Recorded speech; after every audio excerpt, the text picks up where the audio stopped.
And now it is my pleasure to introduce two of my friends who will introduce Jonathan Friedman, Phil Holche and Jackie Sherapinski,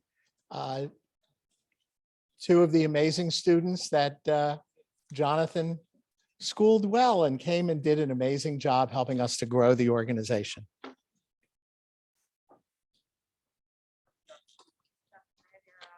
Oh, yeah.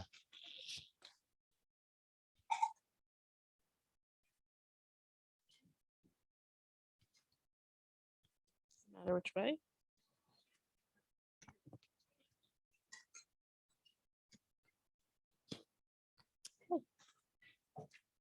Good afternoon, everyone, and thank you for attending the Holocaust Awareness Museum and Education Center's 10th Annual Educator of the Year event.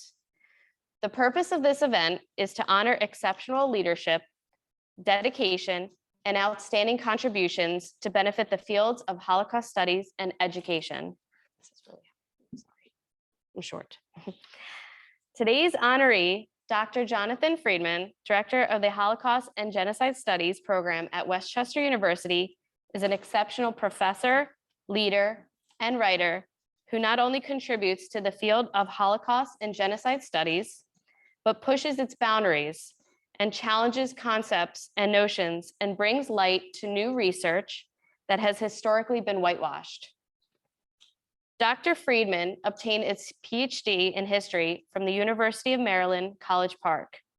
His main areas of specialization are modern European, modern German, and modern Jewish history. But he has recently broadened out to include LGBT history and the history of music and film. His current research involves a good deal of intersectionality, whether that is the intersection of gay and Jewish identity, or the intersection of popular culture and representations of race, religion, class, and gender. He has published numerous books on subjects ranging from Holocaust to gay and Jewish performance. And I'm going to hand this off now to Phil Holche, who will continue the introduction of Dr. Jonathan Friedman.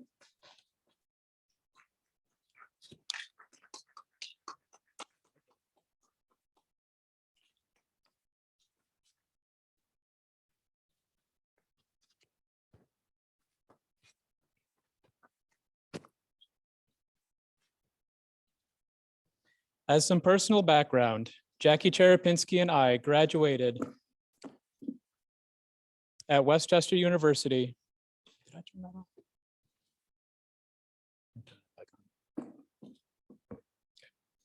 As some personal background, Jackie Sherapinski and I graduated from his program at Westchester University in 2010 and were soon employed by the Holocaust Awareness Museum and Education Center. I was the education director from 2010 to 2015, and Jackie led our special events and Russian commemoration programs from 2013 to 2015. While we have both since backed away from our official roles with the museum, we remain active with the museum. I am on the board of directors and am an educational consultant. Jackie is also an educational consultant and is on the special events committee. Dr. Friedman is a professor who challenges his readers to not only learn about the Holocaust, but also how the world comes to terms with this horrific history. The way that he presents the material leaves you questioning the books that you've read and the theories you've discussed. He continues to push boundaries, and today will offer insight into his new monograph entitled Haunted Laughter: Comedic Representations of Adolf Hitler, the Third Reich, and Holocaust in Film and Television, that discusses how comedy has been used to depict the Nazis and the Holocaust in film and in television productions, and whether it is even appropriate to do so in the first place. Please help us welcome Dr. Jonathan Friedman.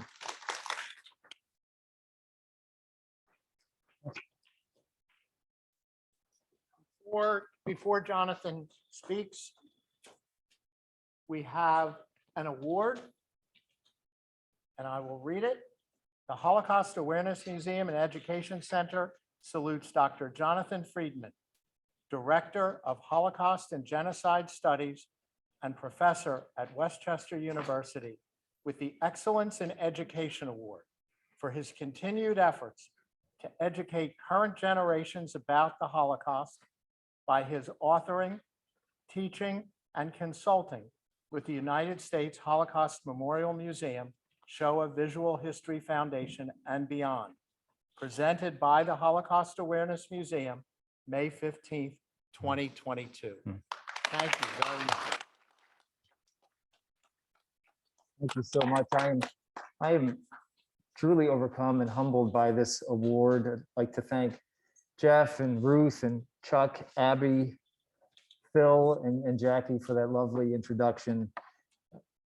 On a personal note, I'm glad that I'm able to be here in person, despite the pandemic and despite the arrangement here. It kind of makes me look like Jack Nicholson from Chinatown. But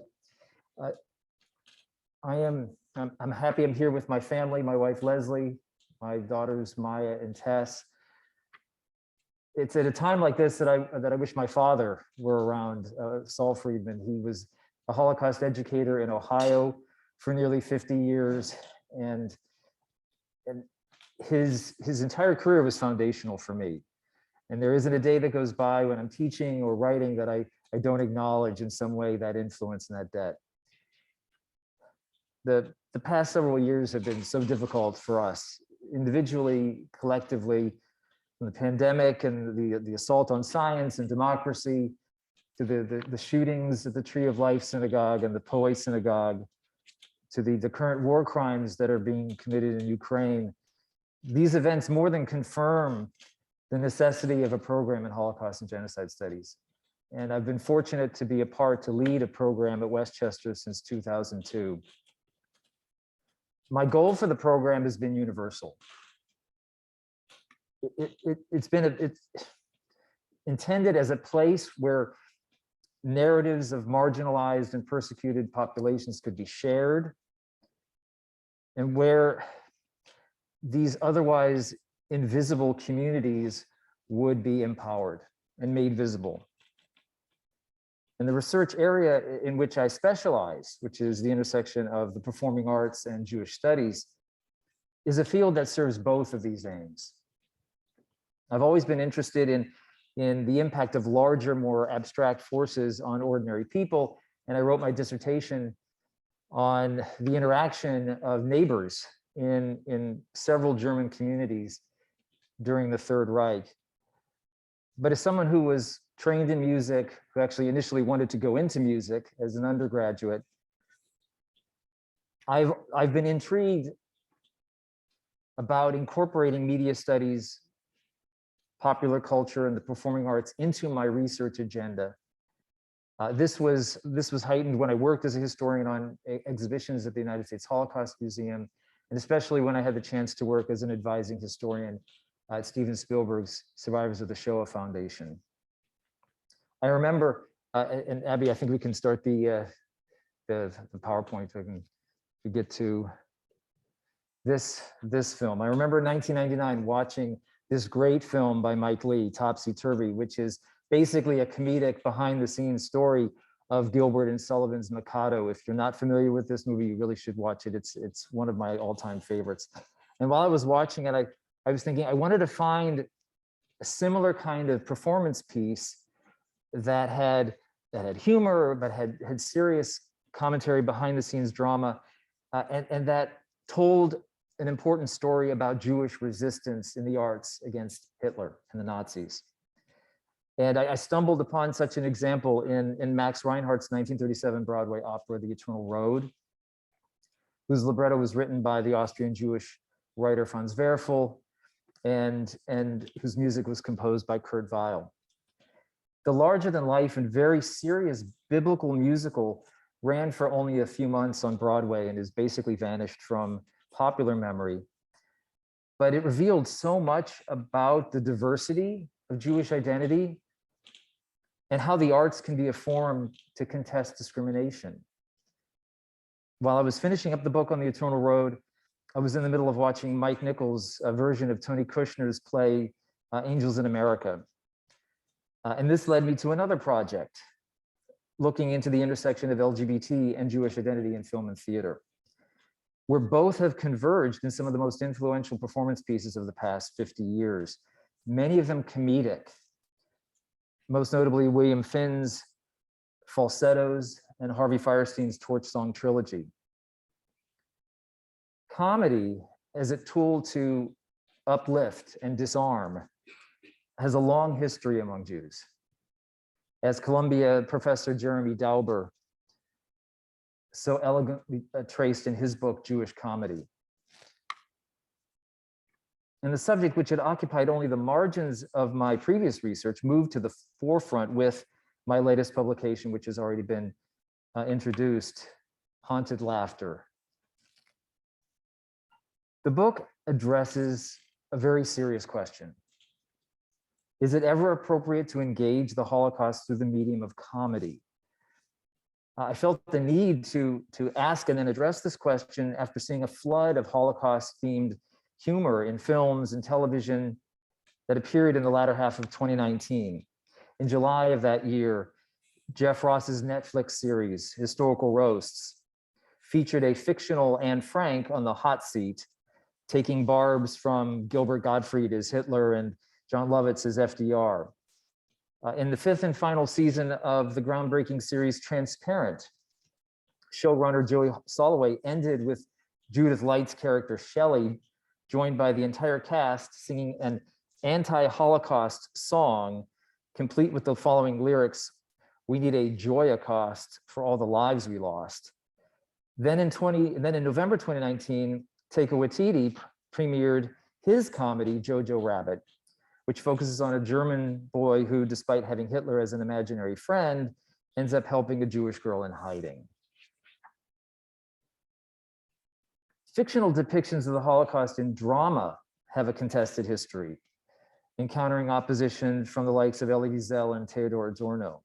And I am unnerved by the trend in cinema away from the core narrative of the Holocaust.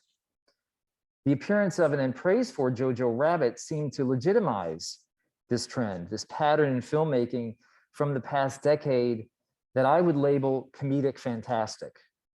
One could argue that Quentin Tarantino opened the floodgates with his 2009 revenge fantasy, Inglourious Bastards, whose eponymous Jewish American soldiers scalp Nazis and blow up Hitler and his henchmen in a theater in occupied France. The German satire from 2015, Look Who's Back, or in German, Es wieder da, pushed moments of incongruity further by envisioning Hitler being transported through time and space from his bunker in 1945 to Berlin in 2015 and becoming a reality TV star. Both films fit squarely within a trend of alternative universe narratives that have emerged in the past 20 years, a trend that includes Philip Roth's novel, The Plot Against America, the premise of which has Charles Lindbergh and other anti-Semites defeating FDR. There's the film Iron Sky from 2012 about Nazis hiding on the moon. Then there's the 2015 to 2019 serial Man in a High Castle, which is based on Philip K. Dick's science fiction novel, which the Nazis and the Japanese defeat and occupy the United States. There's the recent Amazon series Hunters, starring Al Pacino, which centers on a group of Nazi hunters in the 1970s. Even the current season of Natasha Lyonne's acerbic time traveling series, Russian Doll, which is a great series. This features a storyline about the Hungarian gold train, the Nazi train containing plundered items from Hungarian Jews. It seems in comedy and fantasy, the Holocaust is everywhere. And so given that a comedic fantastic framework about the Third Reich and the Holocaust has become a pathway for writers and filmmakers, the questions in my mind are twofold. Why is this happening? And two, how can we navigate this minefield? And it's this latter question I will be talking about today.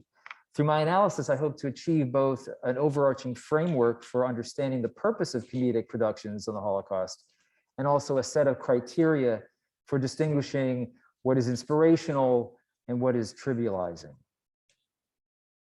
Comedic films about the Third Reich have a long history, and some are very well known, like Charlie Chaplin's The Great Dictator from 1940.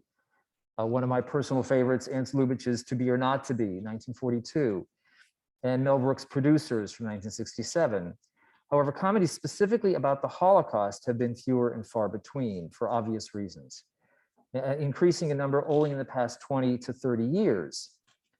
Film historian Lawrence Barron views the 1975 film, the Italian film Seven Beauties by Lena Wertmüller, as the first production to extract laughter from the plight of an inmate at a concentration camp. Although Barron has to note that Jerry Lewis's never released film from 1972, The Day the Clown Cried, about a clown in a concentration camp, was operating on the same level, at least in the abstract. Barron argues, and I think it's borne out by the evidence, that more comic or comic tragic films about the Holocaust began to emerge in the 1990s because the generation of filmmakers who lived through World War II as adults had passed, and filmmakers who experienced the Holocaust as a subject in film as minors wanted new formats, new stories, and assumed that the general public was already familiar with the basic facts of the Holocaust. Apart from Barron's brief analysis, which is itself a part of a larger study on the evolution of Holocaust cinema, there are only a handful of books, articles about comedy films on the Third Reich and the Holocaust. And it is curious that an analysis in monograph form that attempts a comprehensive approach has yet to take shape. The dearth of commentary changed in 2017 when filmmaker Fern Perlstein premiered the documentary The Last Laugh, a groundbreaking scan of Holocaust humor in film and stand-up, mostly in stand-up. The voices she incorporates offer a primer in the history of American comedy, including Mel Brooks, Carl Reiner, Sarah Silverman, and Larry Charles. To punctuate the seriousness of the topic, however, Perlstein anchors the film around Holocaust survivor Renee Firestone, who offers her thoughts about humor as defense and survival through joy. In April 2020, Laughter After, a volume edited by Professors David Slutsky and Avinoam Pat, added to this thin body of scholarship with articles describing well-known comedy films, such as The Great Dictator and To Be or Not to Be, and recent productions, including those by Sarah Silverman, Amy Schumer, and Larry David. I hope to complement the works of Perlstein and Slutsky with breadth and depth. In the book, I analyze, I've watched close to 300 films, episodes of broad spectrum of subjects dealing with the Third Reich, dealing with Hitler, dealing with memory, and dealing with the universe of the camps and the Holocaust. I organized the book thematically and chronologically, so there can be a synchronous compare and contrast kind of method and a diachronic method of investigating change over time. I propose a model that might help guide audiences and reviewers in their assessment of comedy films in this area. I look to the Russian philosopher, the Soviet philosopher, Mikhail Bakhtin, his work on satire and carnival, and Dan Sperber and Deirdre Wilson. These are British linguists. They're writing about relevance theory. I consider three elements to be foundational here. One is purpose, the second is relevance, and the third is originality. Sperber and Wilson see something as relevant if it contains helpful, that is to say, true and important information for a listener that takes minimal time to process. So for instance, if a comedy speaks to an issue of the time and does so in a way that is easy to decode, it may have higher relevance. Bakhtin, who survived persecution and exile under Stalin, also believed that comedy and laughter had revolutionary potential for change. And he took issue with humor that was pointless, that had no purpose beyond insulting. Or as Fern Perlstein says, punching down. Of particular interest for Bakhtin, who wrote about Francois Rabelais' Renaissance epic Gargantua and Pantagruel, were what he saw as two purposeful tropes of renewal, namely the carnival, the trope of the carnival, with its collective, outwardly focused and regenerative laughter, and the grotesque, with its exaggerated focus on the human body and all of its functions. Bakhtin's ideas appear throughout my book as a guidepost, and in line with his ideas advanced above, I view an effective comedy as one that should make us laugh and be germane in form and content. It should advance some kind of message, and it should do so in a way that either conveys new information or conveys that information in a new or different way. So regarding purpose, I found another model helpful in the British website Book of Life, which is kind of a popular online publication of philosophy founded by I think he's Harvard-educated philosopher Alain de Botton. This is a popular forum for linguistic discourse. It's not as academic in terms of peer review, but it has a section entitled, "What is comedy for? What is the philosophy of comedy?" And it was, I think, really helpful for me. It advances the notion that comedy is therapy. It's therapy for despair. It's therapy for powerlessness. It's therapy for people who have lost perspective. Scholars of Jewish history have echoed this sentiment. John Morell argues that comedy serves as a sword. It's a spiritual weapon against oppression. Ruth Wissa, who's a Princeton educator in Jewish history, who authored a book on Jewish comedy, adds that joking is a way of freeing truth from a punishing system of lies. English professors Dustin Griffin and Frederick Locke, who focus on satire specifically, believe that although the medium of comedy might not have the power to topple regimes or change attitudes, it consolidates and strengthens existing critiques. It refines, enriches existing critiques. It keeps up the spirit of its side.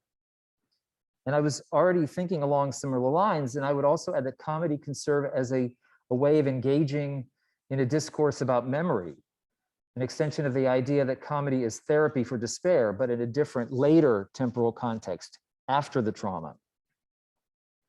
Comedies as solace often showcase some aspect of defiance or resistance during the Holocaust, while comedies that deal with the post-war era present a different type of mediation, a way to confront remembrance, a way to work through post-traumatic stress. I also see that comedy can serve as a warning sign or commentary about contemporary society. I put forward that comedies that might be effective in the orbit of the Holocaust kingdom are those that offer relevant information about life and death, either in the past, present, or future, that break new ground, and that serve a purpose or multiple purposes. And here I mean that comedies either capture an essential dynamic of a system of oppression, that they empower or that they heal. They act as an access to memory. They serve as a warning for the future. And or they keep those who could never grasp the fundamental horror of genocide from losing perspective. And I would suggest that when a comedy makes us laugh and hits on the fronts of purpose, relevance, and originality, revealing multiple layers of truth, there is a greater likelihood that it will be both funny and incisive. So let's look briefly at the film Jojo Rabbit as a case study. Taika Waititi's comedy centers on a Hitler Youth member by the name of Johannes Betzler, played by Roman Griffith Davis, who has an invisible friend in the Führer, played by Taika Waititi. The film is actually an adaptation of a German novel by Christine Leunens. The novel is in English translated as Caging Skies from 2004. And yet the source text is much darker in tone than the film. And Johannes is neither a nickname nor Hitler as an imaginary buddy. In the film, which appeared in October 2019, Jojo goes off to Hitler youth camp run by a one-eyed army captain, Klenzendorf, played by Sam Rockwell. Older boys tease Jojo and give him the name Jojo Rabbit after he fails to muster the strength to kill a bunny. Then after a pep talk from Hitler, Jojo bravely throws a grenade, but it bounces off a tree and blows up at his feet, scarring him for life. In the book, Johannes's injuries result from an air raid. Meanwhile, Jojo's mother, Rosie, played by Scarlett Johansson in the film, distributes anti-Nazi leaflets and more dangerously is hiding a Jewish girl named Elsa Kor, who is a friend of Jojo's deceased older sister. Initially repulsed, Jojo comes around to develop a crush on Elsa, who she says has a boyfriend, which stokes his jealousy. The Gestapo, meanwhile, suspects that Rosie is hiding someone in the house, but Elsa passes as Jojo's sister Inga. Klenzendorf sees through the ruse, although he doesn't say anything. Rosie is ultimately executed for her activities, but American and Soviet forces soon enter the city. Klenzendorf saves Jojo from Soviet troops who are executing Germans by saying that he is Jewish. Elsa reveals to Jojo that Nathan, her boyfriend, has been dead for a year. Jojo professes his love for Elsa, and she says she loves him like a younger brother. Jojo then kicks his increasingly quarrelsome Hitler friend out of a window, and after slapping Jojo upon her release from hiding, presumably remedying the wrongs done to her and her family, Elsa takes Jojo by the hand and the two dance in the streets of their destroyed town. In the book, by contrast, Johannes keeps Elsa captive for years after the end of the war, telling her that the Germans actually won. And it is only once she realizes that this is a lie that she leaves him. It's a very different tone, very different story about trauma and about post-traumatic stress. The box office returns were great for the film. Generally speaking, the critical response towards the film was favorable. And Hornaday, for instance, writing for the Washington Post, described the film as a, quote, audacious high-wire act, a satire in which a buffoonish Adolf Hitler delivers some of the funniest moments. And the film was nominated for an Academy Award for Best Picture, and I think Waititi won the Oscar for Best Adapted Screenplay. Like others before him, Waititi demonstrated purpose in the film by framing the choice to write a comedy about Hitler as an act of resistance or social criticism for the political events of the time, saying in multiple interviews that he aimed to dismantle regimes built on intolerance and hate. However, reviewers who were critical of the film found it lacking in both originality and relevance.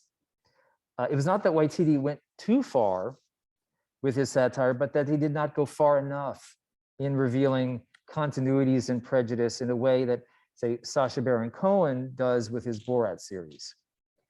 Richard Brody, for instance, from The New Yorker, said of Jojo Rabbit that making fun of Hitler is, quote, easy and pointless because he poses no threat. In Brody's assessment, Waititi is, quote, kicking a dead bull. Vanity Fair's Austin Collins insisted that wielding the Führer's image humorously isn't automatically satire. There's a bar that has to be cleared now. The key isn't just making us laugh, it is to reveal something new. This is, I believe, where Jojo Rabbit comes up short. Sperber and Wilson contend that a phenomenon has higher relevance when it creates more positive cognitive effects, meaning that it offers information that helps an individual better to process his or her understanding of a current environment, and that the effort to decode this information to obtain any positive cognitive effect is not demanding. The more steps that one has to go through to process information that may not be helpful, the less relevance an utterance may have. Jojo Rabbit does not cross into enough new territory or operate on a level of criticism that provides helpful and clear information about the current political world. And I would argue that it would have been more provocative if Waititi had made a movie about the era of Trump. Waititi is doing something that is relevant in his comedy Reservation Dogs, which I recommend highly. That's on Netflix, which is a comedy about indigenous teenagers from Oklahoma doing everything they can to get to California. The comedy, both a reference to stray animals on indigenous reservations and a nod to Quentin Tarantino's 1992 mob film Reservoir Dogs, is original as the first to feature an almost entirely Native American cast and crew. And it's relevant by contributing to the moment to empower marginalized populations. Jojo Rabbit is just one of several hundred film and television productions that have comedic content in a certain way that I consider in my manuscript. And what struck me when I began my research was the extent of the body of comedic work on the Third Reich.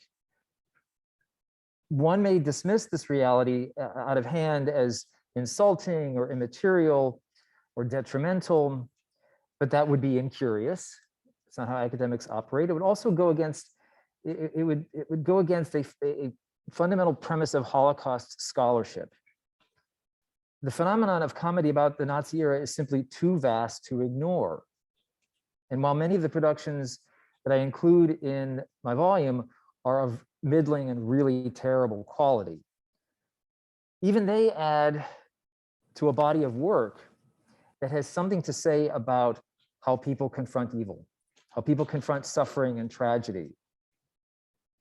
Scholars Al Ginney and Abraham Singer, who published on satire, cite Mel Brooks in this regard, who said that we need humor because otherwise our collective lamentations about the trials and tribulations of the world would be simply unbearable. We all need jokes as a defense against the universe.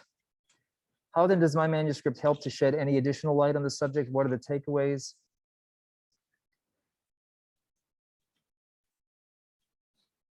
Does a film or television production have an aim?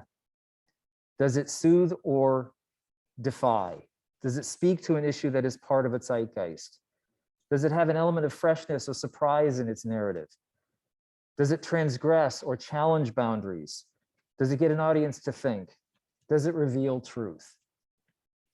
It's clear that many productions about Hitler and the Nazis fulfill a basic purpose of comedy, and that is to comfort the afflicted while afflicting the comfortable. As Conrad Hires, who is a philosopher of comedy, has said, in comedy, this is a great quote, kings become servants and servants become kings. The many wartime features included in my manuscript demonstrate this purpose in spades.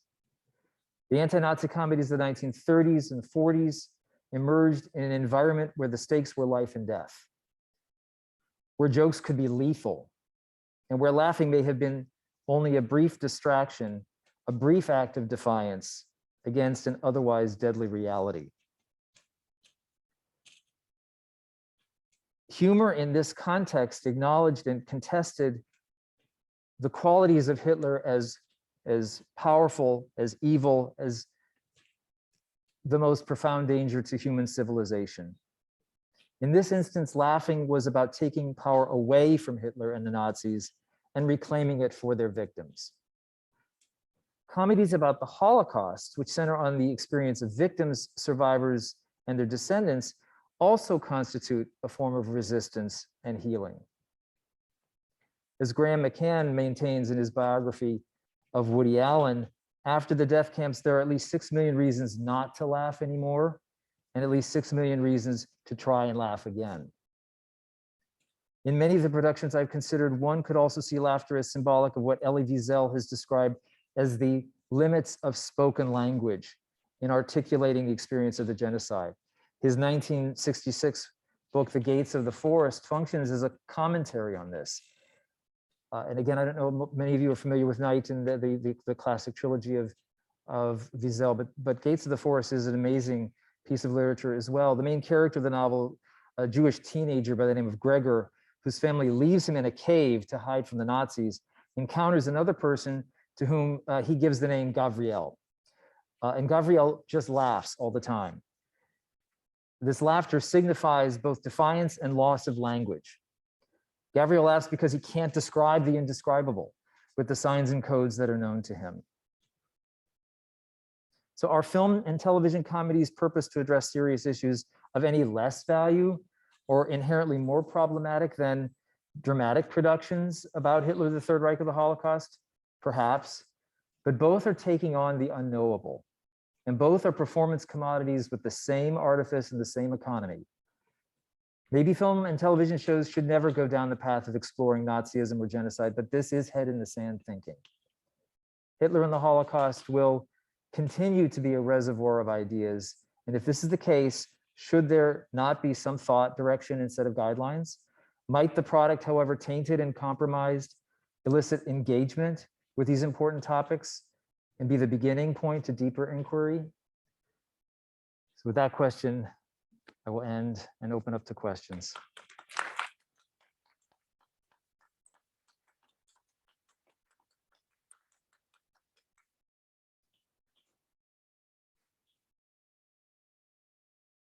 It's always difficult to get the first question, so. Yes, yes.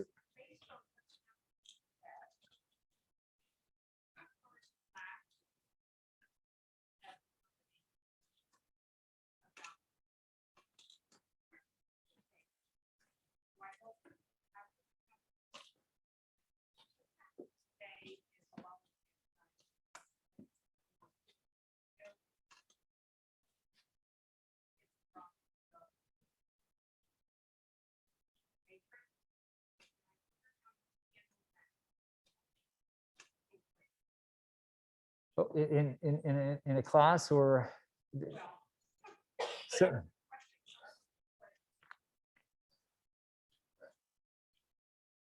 So in my classes on the Holocaust, in my classes on 20th century Europe, classes on race, gender, and genocide in film, there's a need to make it immediate. There's a need to show the immediacy. Right, and that's something that is first and foremost. It's the classes are usually, say the Holocaust class is usually bookend it with contemporary and I end with contemporary, and we go in the past when we're dealing with the body of the subject. It's something that is very much a part of my DNA in teaching any class that I do. It does become a challenge. I teach a lot of freshmen in what is the freshman survey class. It's called Contemporary Global History. And it is very challenging to navigate when we're talking about fascism of the past and the links, the analogies of that past to the present. Because you will have students in a class that have different political viewpoints. And it is very challenging to stick to the best practice of objectivity, critical thinking, and yet at the same time to try to expose, okay, here are the dangers of certain modes of thinking. That is probably the greatest challenge right now of people who teach political science, to teach the history of fascism, people who are teaching about authoritarian regimes. That is a great challenge. And it is one that I don't shy away from. We have those discussions. When it comes to comedy, I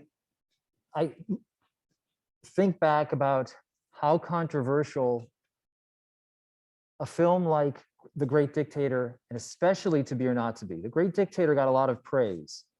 The criticism directed at the Great Dictator was more that, if you've seen the film, you know at the end, Chaplin gives this amazing speech in defense of democracy. And a lot of critics thought it was just that it was preaching to the choir. It was sort of like detracting from the comedy, even though it's the core message of the film. But To Be or Not to Be, which again, I don't know the level of familiarity with Jack Benny. Jack Benny said this was the best film that he ever worked on. It was the most important film. It got very negative reviews. Very negative reviews because it was seen as too cavalier, too flippant, too inappropriate for the time. I mean, it was To Be or Not to Be came out in the I want to say it was the February of 1942. So this is just as the war, as the United States had entered the war was going very badly for the United States. To start to have a comedy that made light of anything at a time when the final solution was actually beginning in Europe was seen in gravely terrible taste. And yet, Ernst Lubitsch, the director, defended it by saying, this is the medium that I know. This is how I can resist. This is how I can put my talents to the best use to try to contest and protest Hitler by focusing on an empowered group of, in this case, Poles. They were not Jewish, they were Polish actors who were trying to escape from Poland. And it's a film that holds up better in many ways than The Great Dictator. And it's been obviously reevaluated as a classic war movie. But you're right, the initial impression of it was that it was not appropriate for the time. And yet it was deeply relevant given the context and given who Ernst Lubitsch was. So could you make a comedy about all of the horror that we've been going through the past 2 to 6 years? It would be very, very difficult to make light.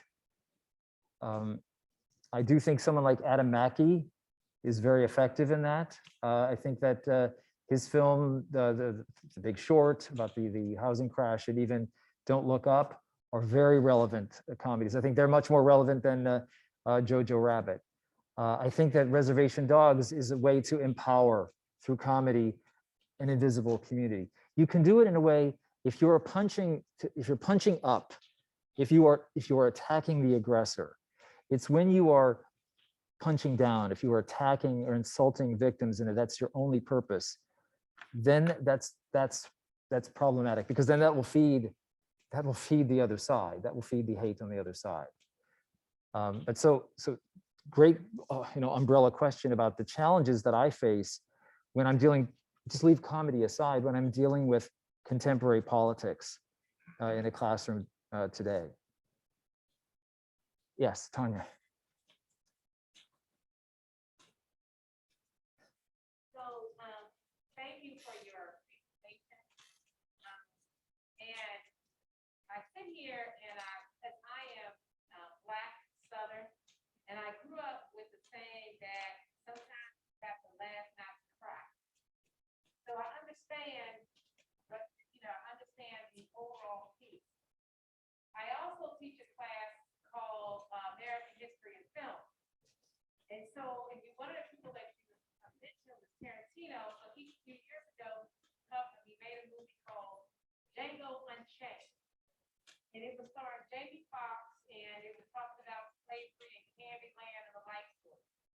So when I have my students to evaluate a film, right now, since that time, they always go to Django Unchained. And I'm like, this is historical fiction. This is not a movie.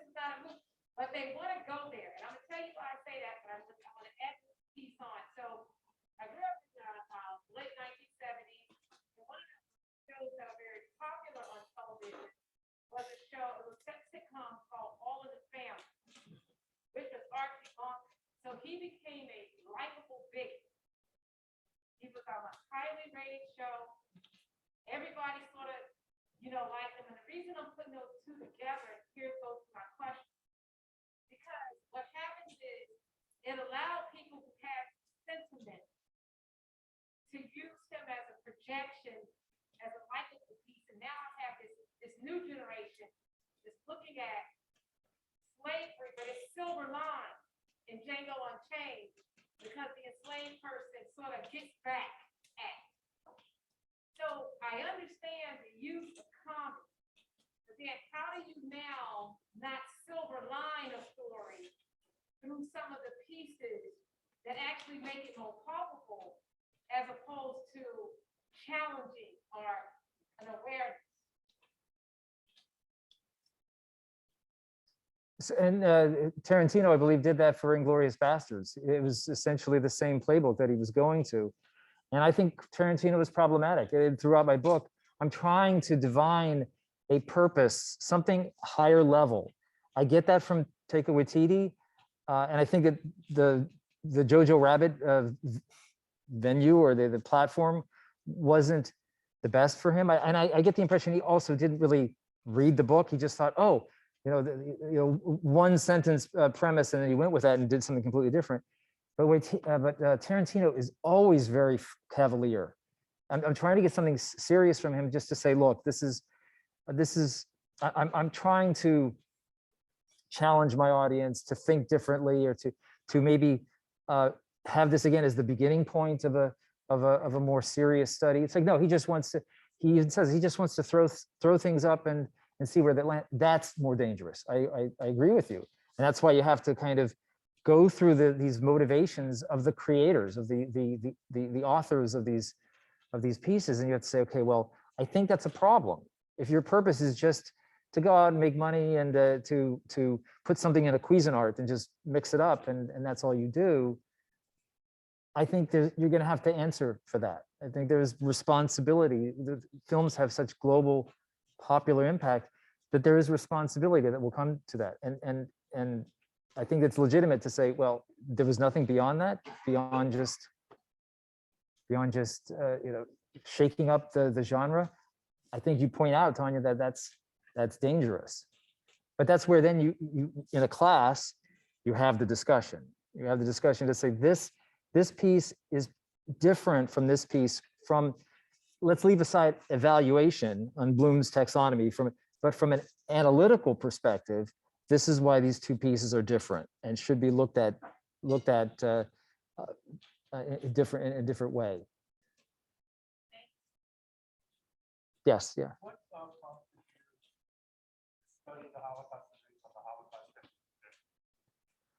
So again, my father, Saul Friedman, who was a professor of history at Youngstown State University and Kent State University for 45 years. The house was always a very academic household. As a kid, I wanted to either go into music or be a high school teacher, and the influence of my father was so profound. As someone who studied Jewish history and Holocaust history, one of the early pioneers of Holocaust education, along with my predecessor at Westchester, Irene Schur. So that his influence was so profound for me. And when I was in college, I studied for a semester in Israel. My dad had a visiting professorship at the University of Haifa. So I went there, and that influence was just, it was the impact, the impression was inescapable. And I made the decision in my sophomore year, actually, when I was in Israel, to embark on an academic career. My desire was to focus on because I knew my father was Holocaust history, the 33 to 45. That was his era. I wanted to do something dealing with the post-war, but the gravitational import drew me back. And after I finished at Maryland, I knew I had all of these other desires, all this other research that I wanted to do that dealt with the performing arts, because that has always been an interest that I could not really fully investigate or be trained in or realize as an undergraduate. That I was fortunate that I was able to do that at a place like Westchester. So the influence of my father is at the center of this. And he passed away in 2013 of Parkinson's, and had a very difficult last 20 years of his life. And I peg very often when I think about my position where I am in life, in my late 50s, where he was at this moment in his life, he was struck down by the illness fairly young, and then dealt with this for 20 or so years, and that was also a major influence, especially when you see someone that you love and he's your hero. decline, that's really tough. So this is, in a way, he passed the baton to me, and now I'm hopefully giving it to my family for the next generation. Yeah. Given the reaction to the teaching of CRT and the 1619 project, what direction do you see films going in the future? Well, I do see more of this alternative universe. You know, I again, working at the Shoah Foundation, having been a part of that collection of tens of thousands of oral histories, there are so many important narratives about the Holocaust that I think people should know about. You don't have to play fancy with, you know, an alternative reality. There are compelling stories in each of the 50,000 testimonies. That's the core narrative of the Holocaust. And yet I think you're going to see more Tarantino-like films. And that makes me concerned, because it's one thing to laugh at Hitler and think Hitler doesn't mean anything, that Hitler is powerless, or Hitler, it's just kitsch, it doesn't mean anything. That's dangerous. When you normalize and relativize that kind of evil, you lose the immediacy, you lose the urgency to combat it. My suggestion is that such films would not be an economic success and therefore won't be made. I think that if someone like Steven Spielberg decided he was going to for instance, Renee Firestone's story, if you're familiar with the film The Last Days that the Shoah Foundation produced in the 90s about the Holocaust in Hungary, Renee Firestone, who's a Hungarian survivor, her story is part of that, but it's just a part. Her story would be, I think, compelling for a major feature, and she's just one of thousands. It's a choice, and these directors are empowered with that choice.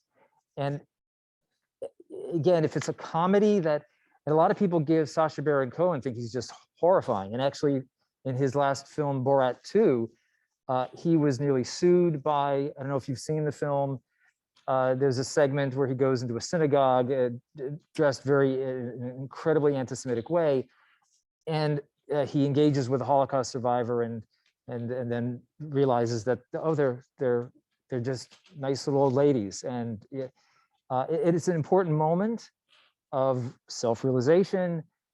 The family of the survivors were going to sue Baron Cohen until he came out and explained, this was a moment to make me and other anti-Semites look ridiculous and to empower the survivor. And when the family got that, like, oh yes, okay, we want more of that. So there has, if you're going to do that, that's where you have to go. My concern is that this is it. That's the universe. It's like, okay, well, this maybe can be a little bit of the filmmaking world, but not all of it. And that's where my anxieties come in, because that's when you're going to get a lot of just garbage, right? Great questions. Oh, yeah, in the back, yes.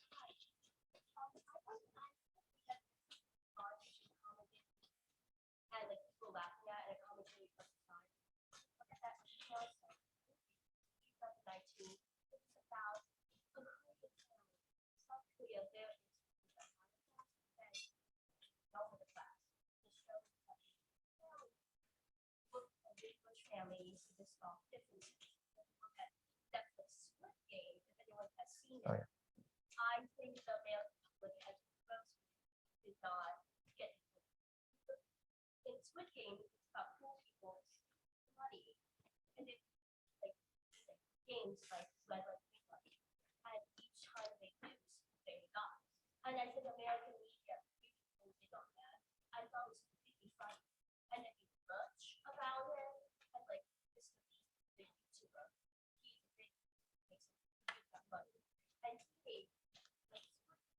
Well, he might have budgeted that way. Oh God, I don't think he missed them all. I didn't think that was exciting. And I think all these disasters and got to get these children to help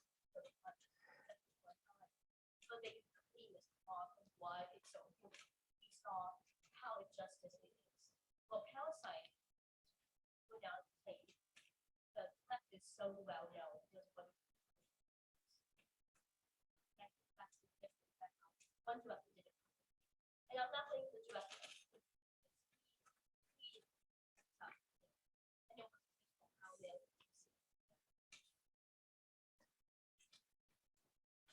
Right. I mean, it's the same kind of discussion of what was your, what was the purpose? And, you know, in the case of both Parasite and Squid Game, is commentary. It's incredibly dark. I found Squid Game to be very, I had difficulty watching it because it is so violent.